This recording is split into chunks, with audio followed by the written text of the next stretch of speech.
Hi, I'm Greg Hunter. Welcome to USAWatchdog.com.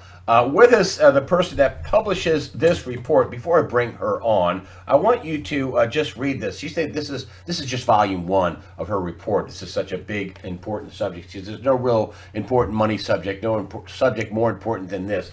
And she's got this is usually like a magazine, but this is like a book, like a textbook now. This is the real game of missing money. It is part one. And if you think the missing $21 trillion out of DOD and out of the HUD, Housing and Urban Development, it doesn't affect you, you're wrong. And she just lays it out on the magazine cover here. And I want to just spend just a minute here on the magazine cover, and we're going to start over here with the missing money. And it says, hey, we're going to start here, and we work hard, we pay our taxes, obey the law, and we save for retirement. And of course, we put money in the retirement, and we have in IRAs and into 401ks, and here we put money into Social Security, and then we put money into our church and schools, and the money, is then used to buy treasuries, U.S. treasuries. Then we have this secret budget. And that's what the U.S. budget has turned into. And then, the banks, and then it goes to the stocks and to fake news that covers it all up. And then the bailouts and buybacks for big bonuses. And then the global surveillance, industrial prison, secret space program. And our payday is a big IOU. And to explain this, and that's just simply, your money is being grafted off in all kinds of ways that you're not going to find out about. And it's important for you to know about it, because everything in your future is going to play off what is going on with the federal budget and the secret money. Catherine Austin Fitts, the publisher of the Solara Report. Catherine Austin Fitts, thank you for joining us today on USAWatchdog.com. Hey, Greg, it's great to be here. It's good to be with you. I looked at your little game of secret money here, and I'll just hold up again, and just how simple it is that you broke it down to: you spend money, you do all this, you save for retirement, and then you get an IOU. That's really what's going on. Explain the IOU. Well, the challenge is you have a tremendous amount of capital in the United States, whether it's flowing into the insurance companies, the banks, through our retirement savings. It's going into Treasury and Treasury-related securities, or securities that are supported by the U.S. federal credit. And the reality, as the financial management has gotten further and further away from the laws, and now this new accounting policy that was created last year called FASB 56, we've now seen those books go entirely dark. And corporate stocks making money from the federal government can have waivers that allow them to ignore SEC rules. And the net result of all of this, as we explain in the book, is the entire accounting and financial reporting has gone dark, which means we're putting the money in and we're getting back a treasury security, which is an IOU from ourselves in essence, but the assets increasingly appear to be leaving out the back door. And so the question is the U.S. Treasury now the next version of J.P. Madoff? It's very interesting. The Secretary of the Treasury, Steve Mnuchin, just got sued for being part of a group of investors who are accused of asset stripping Sears before it went down. And my question is, was Mnuchin put in here to do the same thing, finish the asset stripping before they completely re-engineer the U.S. government? When you say they're going to re-engineer the U.S. government, what does that mean to people who are holding these pensions, who are depending on Social Security, who are depending on Medicaid, Medicare, all the other various sundry massive amounts of social programs that we have here in America? So our pensions and retirement savings have treasuries, which are essentially an IOU from ourselves, from 325 million residents in America, most of which are, some of which are working to pay the taxes. So it's an IOU from ourselves. But if all the assets we financed have disappeared into private corporations and private contractors and private banks out of the back door, it's a very different credit than if those assets are still in the government. Meaning there's no there. There's no asset to back up the promises. Well, here's the question. If the U.S. government has refused for, since 1996, so that's quite a while, if they've refused for 25 years to produce audited financial statements as required by law, And we know from what financial accounts and disclosure they have produced that there appears to be, massive violations of the law and 21 trillion of undocumentable adjustments. Then there's nothing to say that all those assets aren't disappearing out of the back door. I mean, we know that Washington at this point is on a merry-go-round of Congress doing things that make the stock market go up. So, Congress does something that causes the stock market to go up, and then the people who make capital gains on that turn around and give campaign contributions to Congress, and round we go. The reality is, if you want to make the stock market to go up, there's nothing better than having above market contracts and transferring assets at below market prices. That's why I always say privatization is not privatization as it's being conducted by Washington. It's privatization. Privatization is when the contract is at above market, as they were on Iraq. We've heard many disclosures of that. And privatization is, when you have 21 trillion of undocumentable adjustments and clear indication of money, marching out the back door, or assets.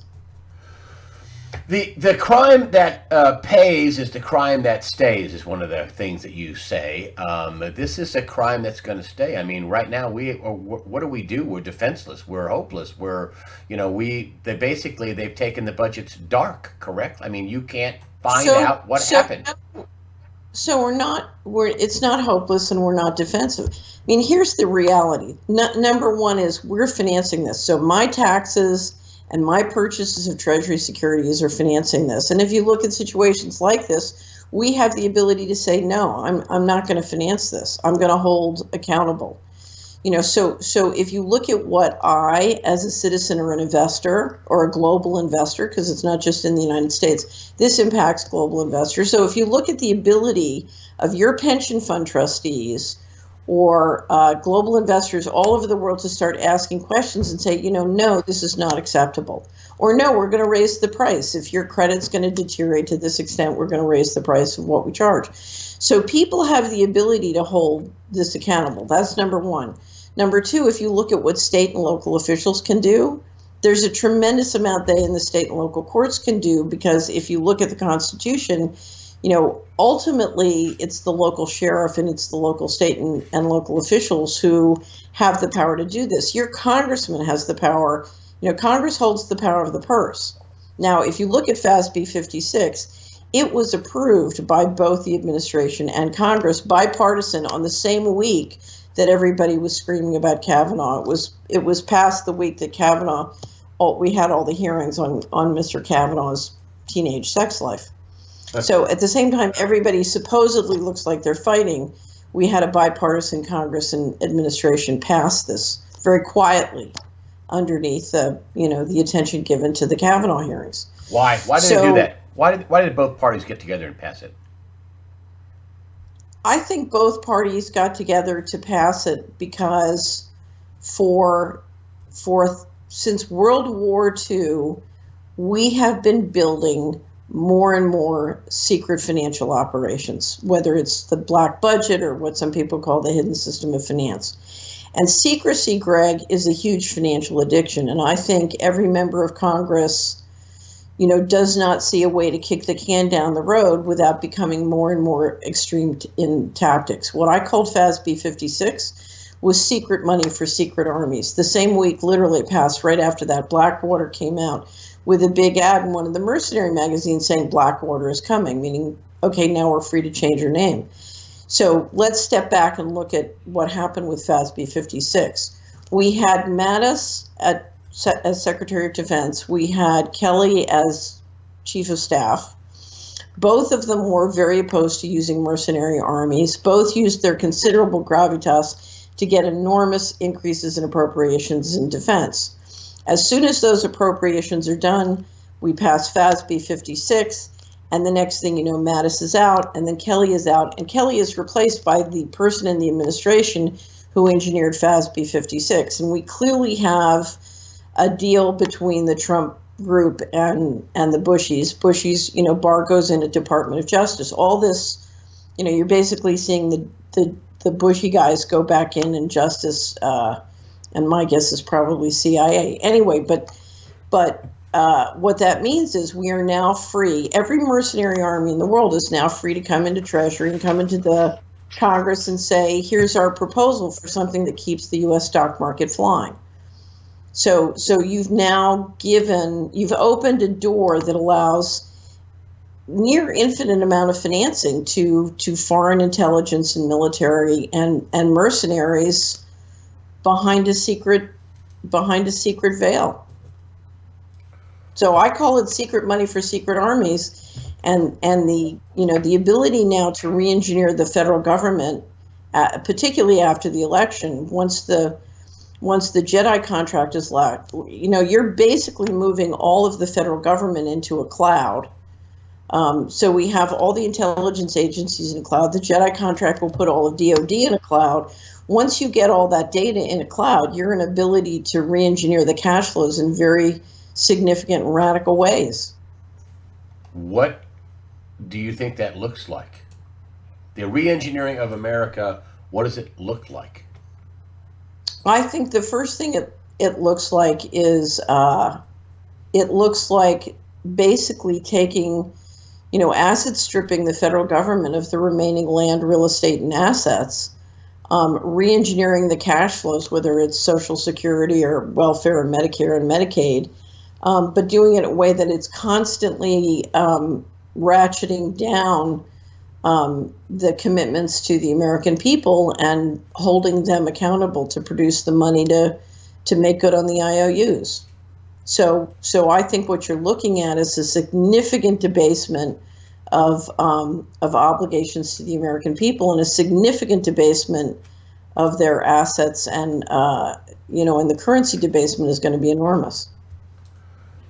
The currency, like inflation, the inflation is going to be enormous. Tell me about that. Right. So over the last 5 years in the United States, if you look at the household goods, the cost of household goods, they've been running up at about 8 to 14%. So if you're in Silicon Valley, it's 14%. If you live where I live near Memphis, it's 8%. But if you look at what that's doing, it's what I call the slow burn. It's squeezing everyone in America, and it's reached a point where that squeeze is causing major, major dislocations. If you then turn around and start abrogating or cutting pension benefits and, down, then you're talking about really very significant financial harm. And you think what the re-engineering of the country is going to do is to get away from the social contract, social commitments, socialism, whatever you want to call it, and go totally away to maybe a more feudal system? You have the very, very wealthy and then everybody else. Well, what you've been doing, I'm going to grossly oversimplify. What you've been doing, Greg, is you've been running a system using the federal credit. So using exactly what we're talking about to make small business pay anywhere from 20 to 30% for their cost of capital, while the big players who are playing in the system have a 0% cost of capital. So the bailout is a perfect example. We were talking earlier about Deutsche Bank. One of the reasons Deutsche Bank is in trouble is Germany never stuck the bailout tab to the taxpayers the way we did here in the United States. That's one of the reasons Deutsche Bank is struggling more than our banks are. So we've been running through the federal credit, a system that significantly disadvantages the productive small player. And that's one of the reasons you saw the real pushback in 2016, and is one of the reasons you're seeing the pushback in the recent European elections. The people who are running productive small business or productive practices, whether you're an architect, an engineer, a doctor, a lawyer, they're being overwhelmed by what's called technocracy, and they are being overwhelmed by, a rigged cost of capital, which is advantaging the large guys tremendously. That's what the source of inequality is. If you look at the U.S. federal credit and how this has been manipulated, that is the primary source of inequality. And part of the challenge here, Greg, we talk about the United States government like it's a sovereign government. It's not a sovereign government. To have sovereignty, you have to control your finances and you have to control your information systems. And one of the biggest dangers, which we will see when they finish doing the JEDI contract, is we're talking about private corporations wanting the information systems, and a variety of private parties and foreign parties have access to those information systems, or are certainly rumored to have access in a way that absolutely compromise the U.S. sovereignty. And that's part of the problem, because if you can access those systems and access that intelligence, it puts you at a tremendous advantage. Let me give you an example. And that's the Jedi contract. Explain the Jedi contract. Watch the Jedi contract, because the competition for the last year and a half of the Jedi contract has been absolutely fierce. Explain the Jedi contract. Explain it for us so we understand that. About a year and a half ago, 2 years ago, the CIA and 17 intelligence agencies all went into the Amazon cloud together. Okay, now what that means is you've got one provider, one corporate provider, who has the data on the largest flow of retail sales in the country, but all the U.S. intelligence agencies, and they're all in the same corporate cloud together. Wow. Right? Yes. Okay. Now the DoD is planning to put out a similar cloud contract. There are two competitors. The two semifinalists are Amazon, which runs the first for all the intelligence agencies, and Microsoft. Amazon was very much in the lead. We had a huge hit and squabble around Bezos, and now Microsoft is in there as a co-finalist. Now, tremendous rumors that Microsoft has a backdoor for a variety of players. Of course, everybody believes the NSA has a backdoor into everything. But there are significant rumors that foreign intelligence agencies also have a backdoor into those clouds. Oh my God, the beast. The beast in the Bible. This is the beast. I call it the data beast. And so let me give you, so I was writing an article called The Data Beast and dealing with it in 1998. I emailed or called every Fed member bank, and I said, what corporate contractors have your systems, are managing your IT systems? Do your members have access to the data? And who are the corporate contractors who have access to the data? And every one of them, to a person, wrote back or said, that is confidential information. We are a private bank. We are not going to make that information available. Now, what I have to tell you, if I have the New York Fed flow of data and I can create fiat currency out of thin air, well, it's only a matter of time till I own everything. It's pretty simple.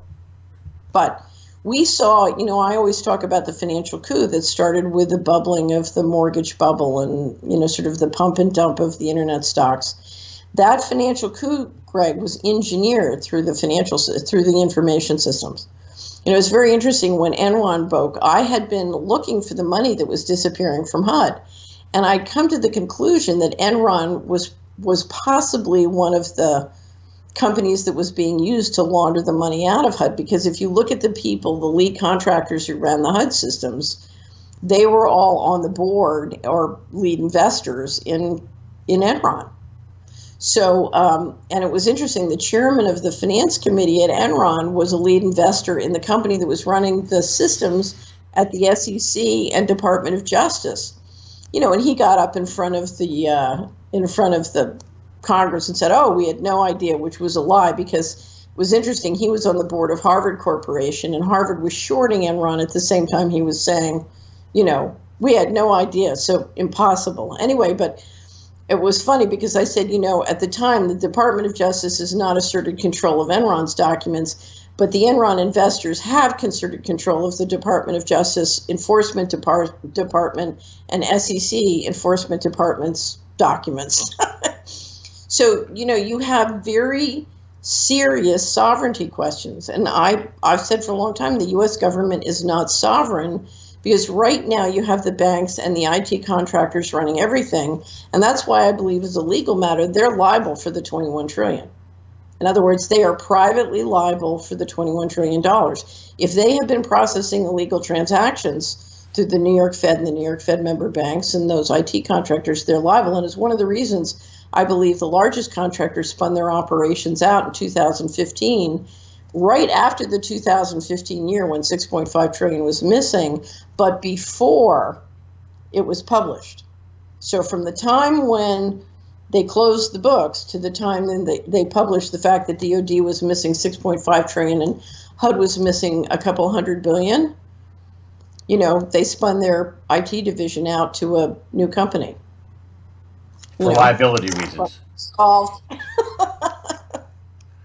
And that's what they So, admitted. That's what they admitted. The DOD admitted in writing that we can't find 6.5 trillion. They admitted that themselves. right. And when Dr. Skidmore, as you know, questioned them, they produced one report that was entirely redacted. He Yeah. sent me this was after Dr.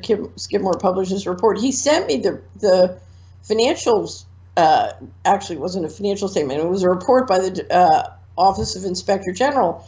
Every number in the report, Greg, was redacted, and part of the title was redacted. And Dr. Skidmore said, I've been dealing with government finances for over 30 years.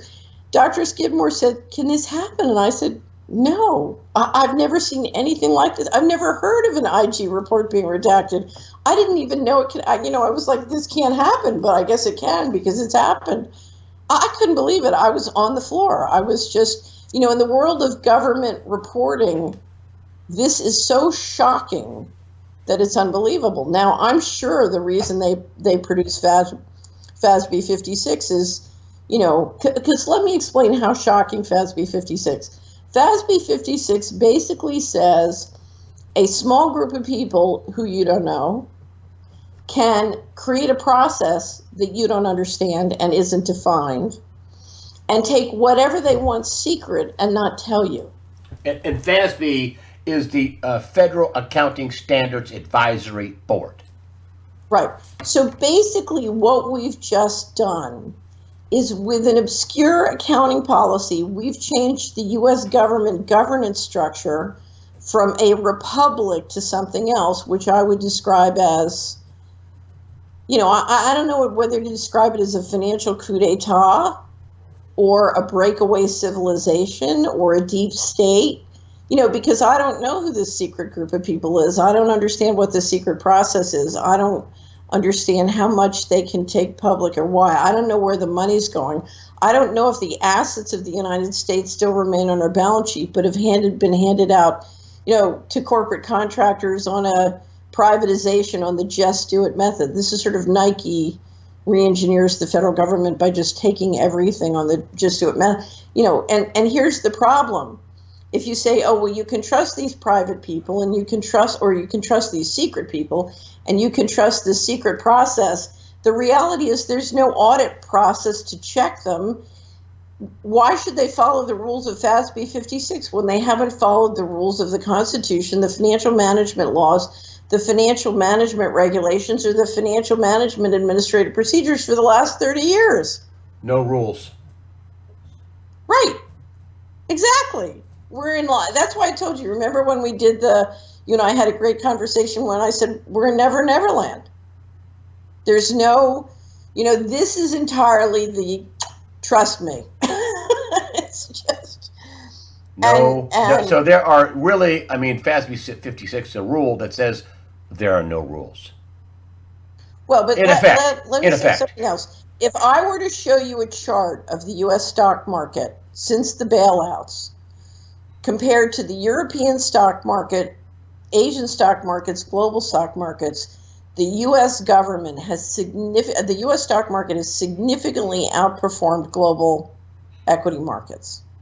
And the number one problem I faced as an investment advisor was I believed that the number one reason the U.S. stock market had outperformed global stock markets was because these federal finances allowed a backdoor subsidization into those corporations.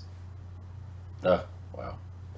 So, and the biggest problem you have as an investment advisor or as an institutional investor or a retail investor, should I put money in a company that's juiced with these backdoor tricks, or should I put money in a company that hasn't performed as well but isn't run up on these backdoor tricks? Because if anything stops these backdoor tricks, all of that stuff, which is levitated by this game, is going to fall. It's very interesting. One of the top investors in the world, one of the smartest investors in the world, I think, it's a guy named Jeremy Grantham. And it was really funny because he kept saying it can't keep going up. It can't keep going up. And finally, I think a year ago, he wrote, it's very elegant the way he said it. It's quoted in one of our wrap-ups where he said, I underestimated the ability of the American establishment to deliver monopoly profits to publicly traded corporations. And I wanted to get into something real quick here about this because we're in a digital world, and you're Right, volume one. This is just volume one, and right, there's usually a magazine size, but this is like a textbook size. This is how complicated this is, and this right. is for So let people who me want to drill explain. down. Why put it in a hard copy for your So premium here's what subscribers? happened. As you know, we organize around quarterly and annual wrap-ups, and I was going to do the annual wrap-up on investment screening, and I made a command decision at the last moment. Is why we're mailing this out late to subscribers. I made a command decision to take all the information about the missing money because we were watching an unprecedented effort. I call it a limited modified hangout. We were watching an unprecedented effort to persuade the American people that the 21 trillion wasn't missing, it wasn't real money. Oh, it's a non-cash item. Don't worry about it. It's all okay. So, and it Through was mainstream funny media. because Through you were mainstream the media. guy who nailed it. The one of the funniest interviews. If you haven't watched Greg Hunter and Dr. Mark Skidmore's last interview, you absolutely nail them. It's the greatest. It's the greatest taking the fake news to the woodshed, Greg, that I've ever seen. Anyway, but so we're watching this unprecedented effort, and I said, because I deal with a very expensive headwinds, hacking. We're still trying to clean up our website from the hacking we took last year after I put the pension fund report up and connected it to the missing money. So I said it is imperative that I collect up all the money, all the information that is necessary for whether it's institutional investors or retail investors or people who are depending on the national security umbrella of the United States. I need to take all this information, I needed to get it in hard copy, and I need to mail it all around the world. And it's imperative that I get this information out in hard copy so it can't be hacked, it can't be destroyed, it's out there. And that's why I decided to do this. And of course, it was so much. It's going to be about, I don't know, it's going to be about 350 pages. So we broke it into 2 volumes. And volume one is sort of the basic everything an institutional investor needs. If you're a trustee of a pension fund, volume one is everything you need to read to understand this situation. Not what I say about it, but get all the facts on both the finances and the law, and then you decide what you think of this, because you can't trust the rating agencies, you can't trust the dealers, you can't trust the government. At this point, all of our conflicts of interest are off the chart. One of my favorite quotes from one of my pastors in Washington was, if we can face it, God can fix this. If you want to face this, volume one gives you everything you need to do. Sit down, close the door, shut off the TV, sit down and read volume one, and you'll understand what's going on. The inflation aspect of this, and this is something that you were talking about this last time, saying, well, this could be highly inflationary. Now you're just saying it's going to be a debasement of the U.S. Dollar, the Federal Reserve note. It is Uh, now. If you're living in an area where it's 14% increase in cost of goods every year, and your income isn't rising or it's falling, we're already there. It's not hyperinflation, but it's very significant. And if you look at the controls they've put on globally to control inflation, they're quite significant, Greg. But the U.S. debt went up 6% last year. It's estimated to be up 8% this year. God forbid we should try and start any of the wars we're rattling around the world. It's going to skyrocket, and we're in a spiral upwards on the amount of debt. Pretty soon next year, the Social Security Fund, I'm told, will go negative cash flow. In other words, it's going to stop being a net buyer of treasuries and it's going to be a net seller of treasuries, which means if the foreigners aren't buying and the Social Security isn't buying, it's down to U.S. pension funds and the Fed. oh, boy. Uh, you've not been a big fan of gold. I mean, you said you've always had enough to bribe the guards at the border, but in the last interview, you were like, "Yeah, I like gold." Is this the reason why you like any asset that will protect you against the debasement of So the currency? so it's exactly what I said the last time. I think you want to be in real things. My biggest concern, Greg, the theme on my next Money and Markets commentary is Farmageddon. And I love farmland. Yeah. Because we've had this discussion. Yeah. I'm always saying, don't sell your farmland. So my big concern is if you look at the percentage of plantings that are happening across the country, but in the United States, but we see similar problems around the world. My biggest concern is the cost of food. Where's your food coming from? So I really I've been talking about this on USA Watchdog about how terrible the planting season is, and so I really encourage people to look at a very practical. Look at your balance sheet. Where's your food coming from?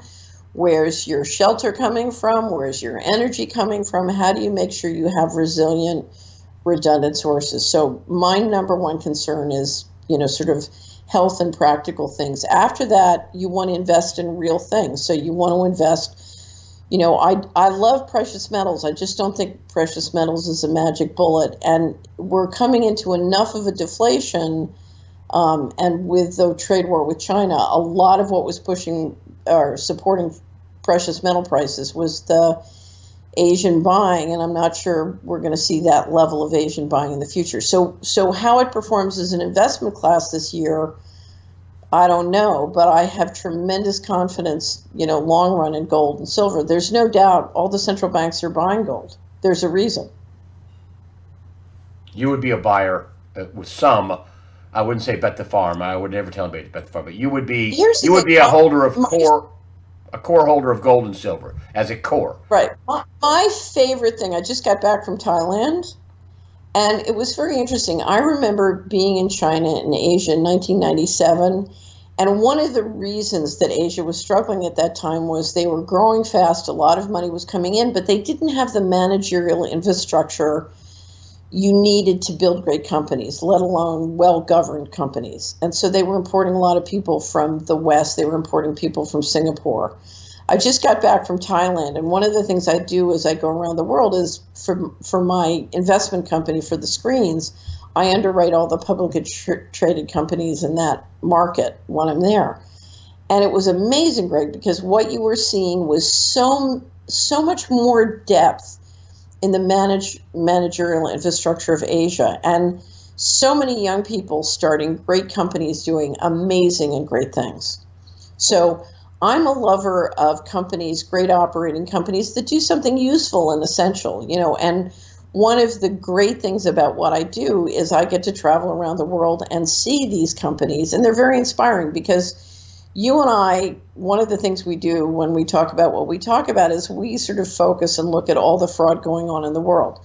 But there's also something not fraudulent happening all around the world, and the United States and Asia, Europe, everywhere, are people saying, okay, what are the problems of the world? How do I solve them? So Greg Hunter comes out of CNN and says, what's the problem? Fake news. What's the solution? Truth. Real news. So I have to say this. I know you're not offering stock, but if I could buy stock in your company, I would short CNN and buy USA Watchdog. That's very kind of you. So the thing I love most are operating companies that do something useful. I love railroads. So, I'm very interested by the explosion in railroad building that's going on around the world. But, so my love is operating companies. And I think anytime you see an operating company that does something real, that has real assets, has honest disclosure, and can generate a good return, that's what I have confidence in. What I don't have confidence in is if you look at the fraud in the U.S. sovereign accounts or in the sovereign accounts all around the world. We have bubbled government debt to juice the economy, and we are growing government debt at a faster rate than the GNP is growing, which means the government debt is being reinvested with a negative return on investment. That's got to change, Greg. We've got to grow our way out of this. New technology indicates we can grow our way out of this. But we can't grow our way out of this without the law, Greg. And that's, the drum I keep beating for 30 years. And it sounds kind of boring, but here's the problem. No investment if there's no law. The only thing that has any value is what you can protect with a gun. Oh my God. Well, CNN has been They have been tail spinning. I really doubt that they have the ratings they do if you take away the airport scam. You know, that somebody walks by that monitor. Oh, that's eyeballs. That counts as our ratings. I mean, So they're laying people off and doing terrible. so CNN is really harming the U.S. brand all around the world. It was so embarrassing to sit in Asia, and I hear the same thing when I'm in Australia. I heard it in New Zealand. I heard it in Hong Kong. I heard it in Thailand. People are saying the U.S. is failing, so we need to make other plans. And the reason they're saying that is they are watching what I call the shriekometer, and the silliness and the childishness of a CNN. Wow. So I complained to you earlier this week. I tweeted it out. I had it up on the website. The president flew to Japan. And what did CNN do? They did an article about it with a video about Air Force One and President trip. What was the featured image? It was John F. Kennedy and his wife getting off the plane in Dallas the day he was assassinated. Wow, that's I mean, no it was accident. it was the sickest, most childish thing I've ever seen.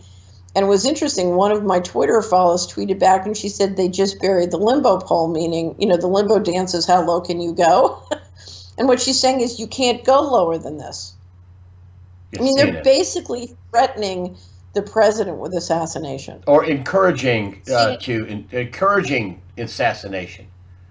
I mean, somebody would have done that to Fox News would have done that, or anybody else, even alternate media would have done that to Barack Obama and Michelle. Oh, you'd be shut down. You'd be in jail. Oh, but yeah, but here's it makes it look like everybody's fighting. The reality is the Trump administration and a Republican and Democratic members of both houses of Congress got together and took the book secret. Wow. Now, Greg, I hate to say this, that is the single greatest increase in the swamp's power in the history of our country. And they all did it together. What are they afraid of? Why would they all agree? What are they universally afraid of for everybody to go, okay, we'll take the book secret? What do they threat? What's the threat they're seeing? Here's what I think they're afraid of. If you've listened to my Red Button story, and I really encourage anybody who hasn't heard it, just do a search for my name and Red Button, you can get it. But if you understand the Red Button story, what the American people have made clear is they want their check and they want to be able to pretend we're good. And so what Washington has done for 50 years is they've given them a story of here's your check, don't ask questions, don't worry, you're good. Here's a story. 9/11 was a group of Muslims, right? Or, we had to go to war because of the yellow cake, right? We've made clear politically that we just want our check and we don't want to know. And I think they're afraid of what happens when you can't keep that game going any longer. It's interesting. I was just talking yesterday to a money manager that I work with, and I said to him, how are the hedges doing? Because this is an environment where a lot of equity managers are putting on hedges. You're worried about, the market's correcting, you're worried it goes into a major correction, and then you it's going to kill your returns for the year. So you put on hedges, and he said, it's amazing. A lot of managers are not putting on hedges. They think the Fed's going to bail them out. And he said, the thing that scares me is that's going to work until the day the market doesn't care that the Fed's bailing them out, because they're so sure that the credit issues in the fixed income market are so deeply bad. They're just going to ignore the Fed bailing them out. It's not good. It's going to work every day until the day it doesn't work, and then it's not going to work. That's what John Williams says. He says next time, if they start cutting rates and doing QE, the dollar's going to tank. The markets are going to tank. He says it's not going to work next time. That's what he says. Well, John, at shadowstats.com. That's a military question. And we don't, with FASB 56 and all the secrecy, I don't have the intelligence I need to make a determination as a non-military expert what the military game is. But, Mattis explained this when he went through his confirmation hearings. What he did was he said, and he said it very tactfully, I'm going to not say it as well as he did, but he said, we are too dependent on the U.S. military to maintain the global reserve currency. We need to change that. He was right. And I think it was one of the reasons he probably resigned, is he didn't see a way to do that. And FASB 56 was taking us the other way. Let me just mention one of the reasons we have a financial addiction to secrecy. And when you have seen groups in the establishment to get together and talk about, well, can we make less, can we bring disclosure to where a lot of the black budget money is going? One of the reasons they don't want to is they want to maintain a military advantage, because a lot of it's going into weaponry and sort of secret capacity. The other reason they don't is you now have tremendous amounts of corporations who have benefited financially, and their shareholders, from taking technology that the government's financed and moving it out into private hands. And they don't see a way to deal with the legal liabilities, because once the litigation infrastructure and all those law firms get a load of how much wealth has been transferred out of the government and out of taxpayers into these corporations, they're very concerned about the legal liabilities. And if you look at some of the operations, you see massive violation of human rights laws in some of those operations. So they don't see a way to deal with the legal liabilities with transparency. And that's one reason I think it's imperative that independent media make that transparency happen, because we're going to have to, they're taking the money by the just do it method. We're going to have to turn on the lights by the just do it method. Excellent. Stop right there. This is just volume 1, folks. This is for the premium members. I can't even begin to get through all of the data just in the first half of this. But the cartoon, which is, kind of cute, but when you start reading it, you get down here to the IOU part, and you go, that ain't cute. I'm being robbed. Right. This is, Greg, I just want to point out, this is $65,000 per person, and that's only what we know. This is 65. So for a family of 4, we're talking about $250,000. Now, one of the things I want to say, the web presentation and the digital material is up there now for everyone, for the digital subscribers, whether that's you can be monthly, semi-annually, or annual. So all the material is available in digital form, and then we're going to be mailing volume 1 in 2 weeks to all the premium subscribers. So this is going out all over the world to make sure that if the net gets taken down, or you get taken down, or you're attacked, or whatever, it's out there. Right. That's how I like that. I like that. This is Catherine Austin Fitts, of course, the Solari report. Of course, I'll put links up to Solari.com. She's the publisher of the Solari report. People don't, it's just for people who don't realize, and most people realize, you were former assistant housing secretary in HUD. When you were talking about HUD, you managed 300 billion, something like that, $300 billion in assets. Well, Greg, that's how I knew all of this was a lie, because if part of the missing money is at HUD, and all of the excuses are completely bogus. Yeah. I know the operations completely. It's bogus. Yeah. It's sad. I mean, and the best thing we can do is try to get it out there. And just so you know, I have some of my, and I don't want to say who they are, but there are people who are managing money, right? And I tell them about this money. It's real, and they kind of like 21 trillion missing. Well, that's just what we know about. Dr. Mark Skidmore, professor of economics, expert in public budgets, team of people, Catherine Austin Fitts, Solari report. They say this is a real number. Yeah, okay, thanks. I mean, they don't think it's a real number, and it is. When I litigated with the Department of Justice, so I was producing databases. I was producing a GIS software tool where people could look at the federal budget for their county or their congressional district. And the Department of Justice seized my offices, stole the software. It took me 6 years to get it out from under lock and key. After 6 years, the most valuable pieces were missing. They stole it permanently. Anyway, in that process, I went through, how can all this fraud be happening and me as assistant secretary not know, or me as a Wall Street partner of a major firm? How could this be happening and I not know? And I had to, because of the litigation, and this part of this was, I did all this research because I just wanted to stay alive, and I had to win the litigation. It took me years of going through how could they be stealing all this money out of HUD and me not know? And how could they be doing it without everybody not knowing? How is it done? How is it engineered? How can they do this without, spooking the global financial markets? And so I spent 15 years figuring this all out. So if somebody who is new to this is saying, wait, this doesn't make any sense, I can I empathize. I empathize. But the reality is that's why you need to get this material, dive in, dig down. It's a lot of this is available to the public at missingmoney.solari.com. If you are a global investor or you are a retail investor, you need to dive in because this is very real and it's going to have dramatic impact. It's having a dramatic impact on your life.